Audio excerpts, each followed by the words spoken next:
అయినా ఈ ప్రపంచాన్ని పట్టి పీడిస్తున్న, ప్రపంచాన్ని తన గుప్పిట్లో పెట్టుకున్న, ప్రపంచాన్ని మింగిన అపవాది యొక్క ఆ బారి నుంచి నిన్ను తప్పించుకోవాలి అనంటే నీకున్న ఒకే ఒక ఆశ్రయ దుర్గం, ఆశ్రయపురం, నీకున్న ఒకే ఒక బండ.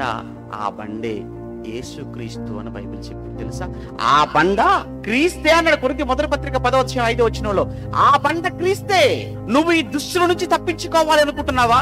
ఈ గర్జించి సింహమైన అపవాది బారి నుంచి నువ్వు తప్పించుకోవాలి అనుకుంటే, నీవు దాగు చోటు, నీవు దాగే చోటు, నువ్వు సురక్షితంగా ఉండే చోటు, నీ ప్రాణాన్ని నువ్వు దక్కించుకోవాలనుకుంటే నువ్వు రావలసింది ఒకే ఒక చోటుకు. అది యేసుక్రీస్తు అనేటువంటి ఆ బండ దగ్గరికి నువ్వు రాగలిగితే తప్ప నీ బ్రతుకు నువ్వు కాపాడుకోలేవు. సంగానే క్రీస్తు దగ్గరకు వచ్చావు అంటే ఇది కూడా ఏ మార్గం అన్నట్టు తెలుసు. ఇది ఇరుకు మార్గమే అంటాడు. విశాల మార్గం ఒకటి ఉందన్నాడు, ఇరుకు మార్గము అన్నాడు. విశాల మార్గమున అనేక మంది వెళ్ళిపోతున్నారు అన్నాడు. మీరు మాత్రం ఇరుకు ద్వారమున ప్రవేశించడానికి మీరు పోరాడండి అన్నాడు. ఏంటయ్యా ఇరుకు ద్వారం అంటే? అదేనయ్యా క్రీస్తు ద్వారం, క్రీస్తు మార్గం.